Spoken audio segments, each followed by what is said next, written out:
reminders of the faithfulness of our God. And, we start 1 Timothy chapter 5 in our study, passing the baton to the next generation.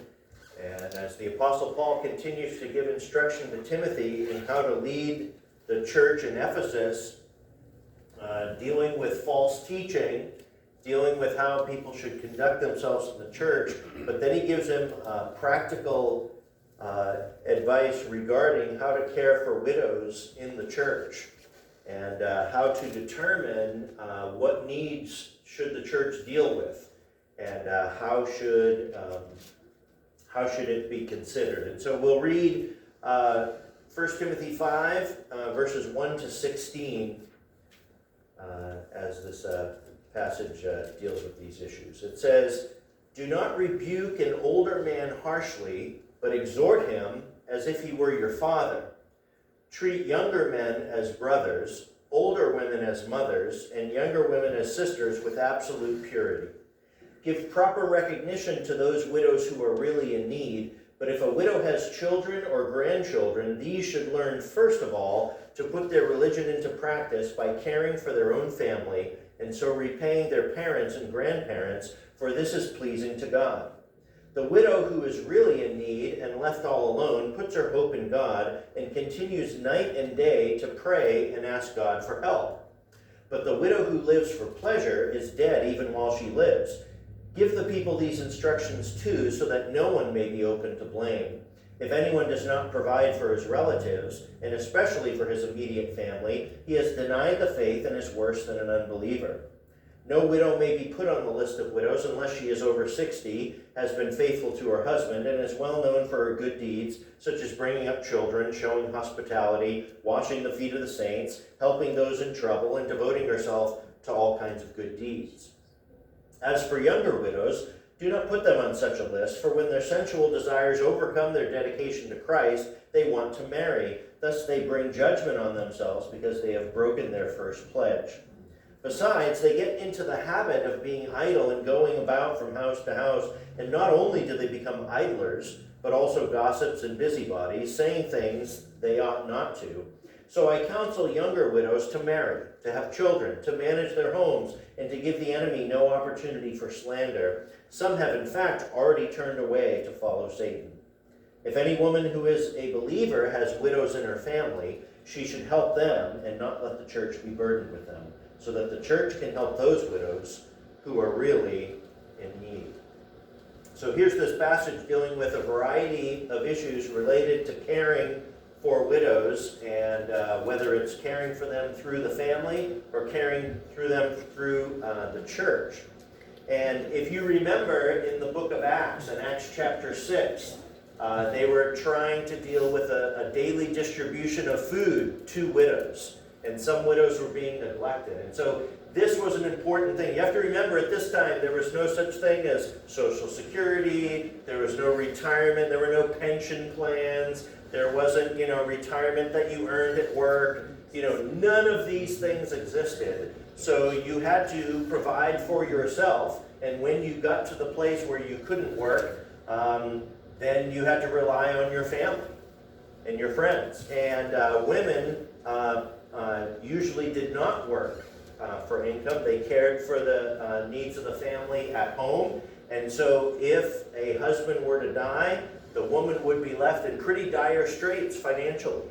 And so the church often took on this need in regarding to helping widows. And so Paul is giving Timothy instruction in how to make decisions regarding how to parse out the help and how to evaluate who needs the help. And he starts out first by saying in verses 1 and 2, "Do not rebuke an older man harshly, but exhort him as if he were your father. Treat younger men as brothers, older women as mothers, and younger women as sisters with absolute purity." I'm really glad this verse is in here because we need to be reminded of the kind of relationship and instruction that we should have younger to older.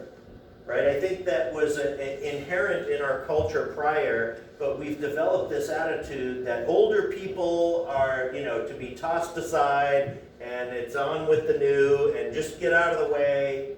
that sort of view. And here is a reminder to be respectful, right? Don't rebuke an older man harshly. Exhort him as if he were your father. Here, Timothy, as a younger pastor, is going to be giving instruction to older men. And he says, don't be harsh with them, but exhort him as if he were your father. Treat younger men as brothers, older women as mothers, and then younger women as sisters. And then he adds the phrase, with absolute purity. This is a great verse to remind ourselves how to relate to one another, right? The Bible sets up the relationship between believers as a family, right? We call this a church family, right? But Christians are part of the family of God. And God gave you a spiritual family in the form of a local church. And so that's why we come together and we fully expect that when you share your prayer request, the people listening to it are going to care about that, right? When you share your prayer request, no one turns around and says, well, that's your problem. Why are you telling us? Why? Because we're a family and we care, right? Just like, these family members that are calling, when Rex called and told you what's going on with him, right? Why? Because you're family, and family wants to know. My sister is dealing with cancer right now, and so the family is all interested. What's going on? How was that doctor's visit? What's the plan now? And that sort of thing. I have another sister who's on hospice care, right? And so how is she doing? That's what the family talks about. And that's what church family talks about, right? We care for one another. And so as family members, we celebrate together when a baby's born, right? We grieve together when someone dies. And we're also instructed to take care of the widows, and that's what this passage is about. Verses 3 and 4 says, give proper recognition to those widows who are really in need. But if a widow has children or grandchildren, these should learn first of all to put their religion into practice by caring for their own family and so repaying their parents and grandparents, for this is pleasing to God. Right, so verse 3 says there are two kinds of widows. Widows who are in need and widows who aren't in need. Right?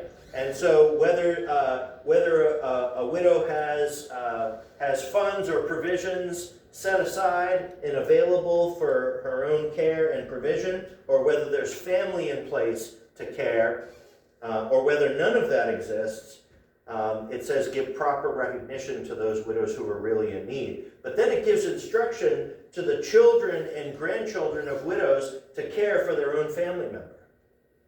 Right? Now that has taken on different forms, and particularly in our own country, right? Where we have facilities that you can either care for it with your own hands and feet, or you can pay someone else to care for it, right? And sometimes that feels colder, but certain families are in different situations, and so in our country we have other things in place, but that doesn't cause us to then be able to walk away from the instruction of this verse, which is children and grandchildren should first of all put their religion to practice by caring for their own family, right, and repaying their parents and grandparents. I know so many people who have either had a parent or a grandparent move in with them to care for them, right, during that time. And though there may be hard things that take place as a result of providing that care and taking that on, I have yet to meet a person who regrets doing that, right? You never regret that time. And so it says this is pleasing to God. God blesses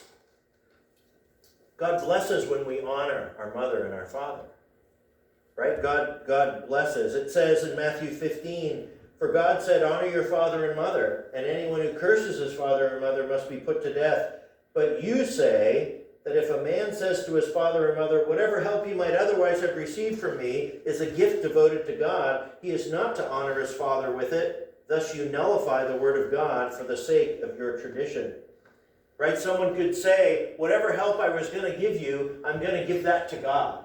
And the priests were teaching that you could declare that, and that would be an acceptable sacrifice that you were making, choosing to put your effort and your energy towards a gift to the church rather than towards your parents. And so Jesus is rebuking this, saying that's not how you honor your father and mother, and you nullify the word of God, which says to honor your father and mother for the sake of your tradition.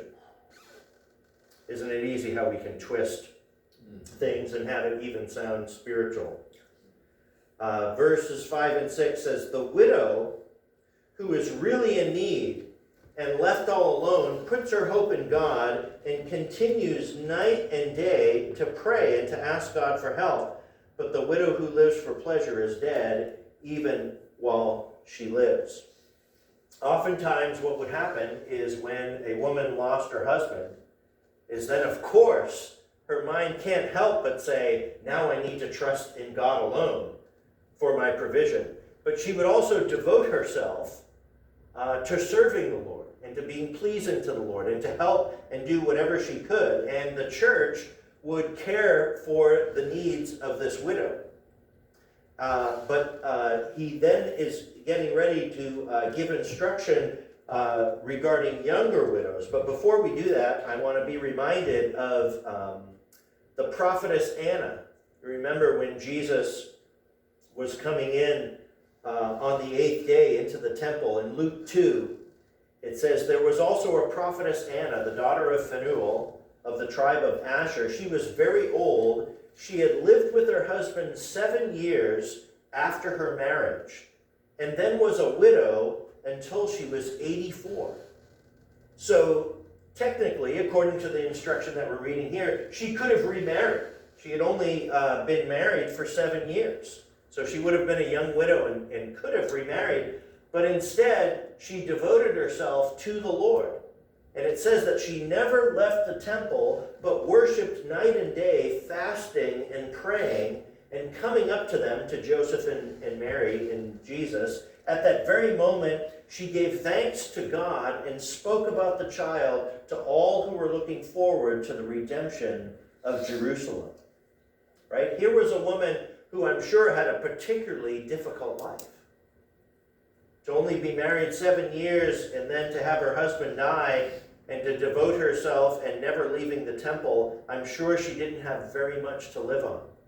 But she devoted herself to the Lord, and as a result of that, God blessed her with the ability to see the Messiah. And for her to know the significance of what was happening on that day, and for this event to be recorded, and for us to know her name and even know her lineage, and to continue to honor her as an example of a widow who devoted her life to the Lord. Wow. Wow, what a great thing. And so, in verses 7 and 8 of our passage, Paul says, give the people these instructions too, so that no one may be open to blame. Right? See, how we live the Christian life is not just in the ethereal, spiritual, I pray and I read my Bible and look at that. But often how we live the Christian life is measured by those who are watching by the practical. Are you a person of your word? Do you show care for other people? Do you even care for your own family members? And so it says in verse 8, if anyone does not provide for his relatives, and especially for his immediate family, he has denied the faith and is worse than an unbeliever. And so while that certainly is talking about caring for relatives who become widowed, it's also just talking about regular provision. And so people look to see, how are you caring for your family? Are you living like someone who not only trusts the Lord, but also obeys the Lord? Right? We can't sit on the couch, and that's really not what waiting on the Lord means, right? Right? Waiting on the Lord is a waiter waiting to take the order. Right? What would you like me to do? What can I get for you? What can I do for you? And oftentimes, we serve the Lord by serving other people. Right? Remember what Jesus said? I was hungry, you gave me something to eat. I was naked, you clothed me. I was imprisoned, and you came to visit me. And so in the practical, we find the outworking of our spiritual walk with God, because that demonstrates our character. That reflects the degree to which we focus on our own needs or focusing on the needs of others. And we can't get away from the fact that we are interconnected as people, as God wants us to be. God wants us to be a family. And so he says, give these people these instructions too, so that no one may be open to blame if anyone does not provide for his relatives, and especially for his immediate family. He has denied the faith and is worse than an unbeliever. Right? Pretty strong indictment right there. So the practical matters of meeting the needs of your own family don't appear to be optional. Galatians 6:10 says, therefore, as we have opportunity, let us do good to all people, especially to those who belong to the family of believers. And so we have command to provide for our immediate family. We have encouragement to provide for the family of faith, other believers, and then even to do good to all people. And that reflects on the veracity of our walk with God. Then he turns to talking about widows themselves and how does the church determine who they should help. In verses 9 and 10 it says, no widow may be put on the list of widows unless she is over 60, has been faithful to her husband, and is well known for her good deeds, such as bringing up children, showing hospitality, washing the feet of the saints, helping those in trouble, and devoting herself to all kinds of good deeds. Paul is giving Timothy guidelines that he can use. Now, it's not to be that you're supposed to grab your clipboard out and say, okay, here's a widow here. Now, ma'am, are you over the age of 60?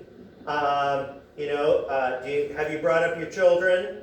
Are you hospitable? How many feet have you washed? Right? We need, it's not an application.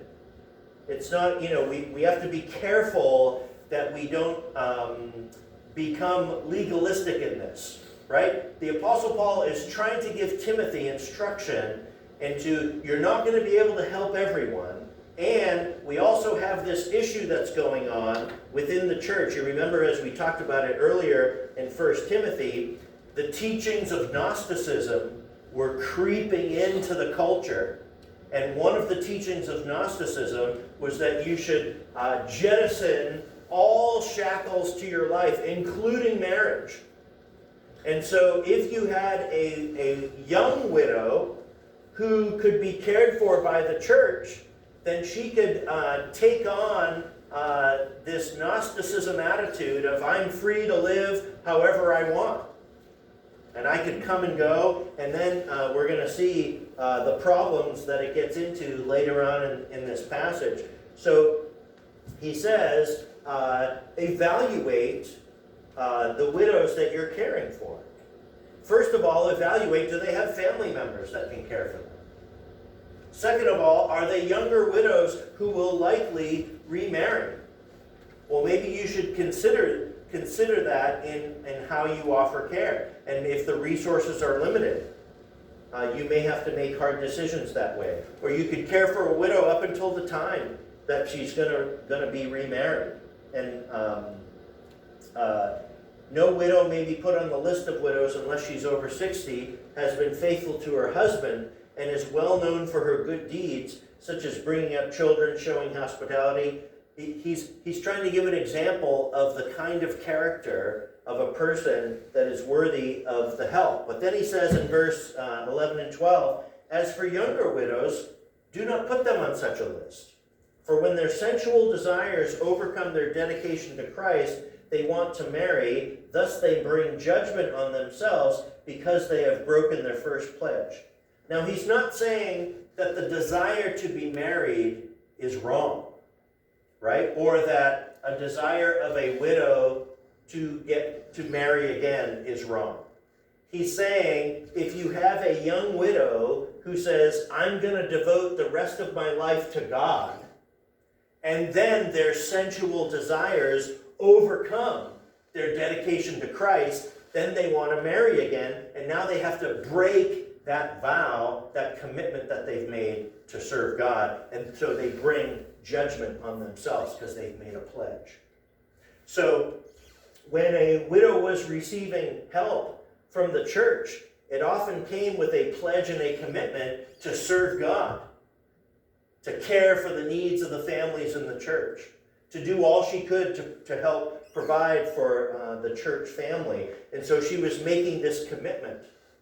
And so it wasn't just a way to financially help people live their lives. There was actually a commitment that was being made, a pledge to serve God, similar to what Anna did in the temple during the time of Jesus.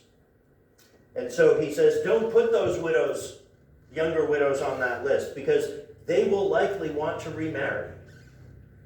1 Corinthians 7 says, now to the unmarried and the widows I say, it is good for them to stay unmarried as I am, but if they cannot control themselves, they should marry. For it is better to marry than to burn with passion. Right? He's being very practical here. He's saying younger widows are going to still have a desire to be married, as they should. Right? We don't berate them. We don't say, oh, you have sensual desires. You desire to be married. That's wrong. But it is wrong to make a commitment to serve God and then to leave it. And so you have to be careful of those commitments that you make. And you have to also understand yourself. And it is better to marry than to burn with passion in those desires. And so if you can't make the commitment to serve God exclusively as an unmarried person, then you should marry. Later on in 1 Corinthians 7, in verse 34, he says, an unmarried woman or virgin is concerned about the Lord's affairs. Her aim is to be devoted to the Lord in both body and spirit. But a married woman is concerned about the affairs of this world, how she can please her husband. I am saying this for your own good, not to restrict you, but that you may live in a right way in undivided devotion to the Lord. Remember earlier he was talking about those false teachers who were teaching that people shouldn't be married. Right? Taking in that Gnostic teaching of remove all shackles. And he's saying, I'm not saying that you should not be married and be devoted to the Lord to restrict you. I'm saying that you need to choose your devotion. And if you're going to devote yourself to the Lord, then you're saying, I'm not going to get remarried. And he says, a married woman is concerned about the affairs of this world. Not that she's worldly, but that she has those practical concerns about the needs of her husband and the needs of her family. And so an unmarried woman or virgin is concerned about the Lord's affairs. Her aim is to be devoted to the Lord. So the Apostle Paul in 1 Corinthians 7 was teaching that here's two unsaved people and they're married to each other. One of them becomes a believer. And so they're saying, in order to be devoted to the Lord, should I divorce my spouse? And he's saying, no, don't divorce your spouse. But understand that if you're married, you have this divided focus in serving the Lord and in pleasing your husband and your family. Recognize that. So he's saying, so if you're not married, if you're a virgin and you want to serve the Lord, I'd encourage you to do it the way I'm doing it and not be married. Then you won't have that divided focus. Right? He's just saying, very practically, this is how it is. And he says, I'm not saying this to restrict you, but that you may live in a right way in undivided devotion to the Lord. The decisions that we make on the practical side of life, right, affect our spiritual life. And that's not a problem, that's just a reality. We have to recognize that and consider that. And so he's giving instruction to Timothy in regard to the care for widows within the church, and he's recommending that these younger widows would be better to be married. Even though that means that they won't be able to solely devote themselves to the Lord. He's not saying that that's a bad thing, or that they're less devoted to the Lord. He's just saying practically you have to understand the desires of younger people. And rather than bringing judgment on yourself, thinking that you're going to be for the rest of your life devoted to the Lord and never get remarried, you have to understand where your heart and your mind are at, and recognize that. And so, as a young pastor, Timothy was having to shepherd widows through these kinds of decisions. Right? It's a big deal to first of all lose your husband, lose a spouse. But then it's also a big deal to figure out, what do I do next? Right? And you don't take those matters and those decisions lightly. And we have in this room widows, those who have then remarried, and those who have not remarried. Right? And those are hard circumstances and hard decisions, and we don't make them lightly. And especially if you have children from the first marriage, they also may have an opinion as to whether they think you ought to go find some other spouse. Right? And all of that weighs in to these matters. One particular problem that Paul mentions to Timothy is in verses 13 to 15. He says, besides these younger widows who get cared for by the church financially, they get into the habit of being idle and going about from house to house, and not only do they become idlers, but also gossips and busybodies, saying things they ought not to. So I counsel younger widows to marry, to have children, to manage their homes, and to give the enemy no opportunity for slander. Some have, in fact, already turned away to follow Satan. So he's actually saying a younger widow who isn't ready should not make the decision to devote themselves to totally serve the Lord when they know they can't fulfill that. Because instead they may just become an idler and a busybody. And so it isn't better to remain unmarried. It isn't better to get married. What is better is for you to seek the Lord and to evaluate what you should be doing. And to serve the Lord, whether you should get remarried or not. Titus 2, verses 3 to 5 says, likewise, teach the older women to be reverent in the way they live, not to be slanderers or addicted to much wine, but to teach what is good. Then they can train the younger women to love their husbands and children, to be self-controlled and pure, to be busy at home, to be kind, and to be subject to their husbands, so that no one will malign the word of God. Right? If we are a family, then the older women are teaching the younger women. Right? Older widows are even teaching younger married women how to love their husbands, love their children, right? Managing their homes, right? All of those things. And sometimes that can be hard for the generations to come together, right? Because we don't really do it that way anymore, Grandma. You know, that kind of a thing. But older women have plenty to teach the younger women. And then he ends this passage with this instruction in verse 16. If any woman who is a believer has widows in her family, she should help them and not let the church be burdened with them, so that the church can help those widows who are really in need. Again, the instruction that families should help and support one another to the degree that they can, rather than to be burdened, to have the church be burdened for the financial care of those certain widows.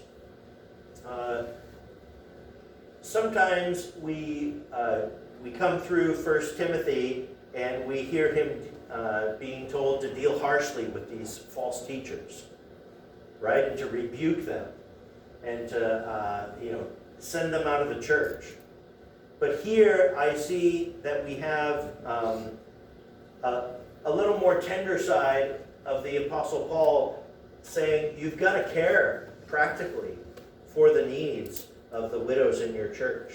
And this is important. He's giving Timothy certainly some things to think about in relation to widows and whether they should be married, in relation to families that can care for the widows in their own family.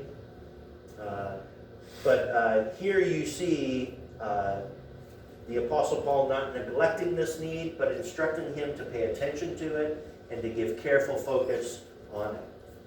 I want to close with a song that I came across. This will likely be a new song to you, so you don't need to sing it if you don't want to. You can just hear the words to the song. And it doesn't just deal directly with widows, but it's just talking about understanding God's heart for us and His desire to care for us. And when you think of the sorrow of a widow, when you think of regrets that you might have after a loved one has passed, and what should I have done better, and what could I have done better, and all of those things that are part of the grief that maybe you bear in that. These words to this song is a reminder of the belovedness that God feels towards each of us. So let's go ahead and stand. And again, you can listen to the words of the song, sing along as you would like to.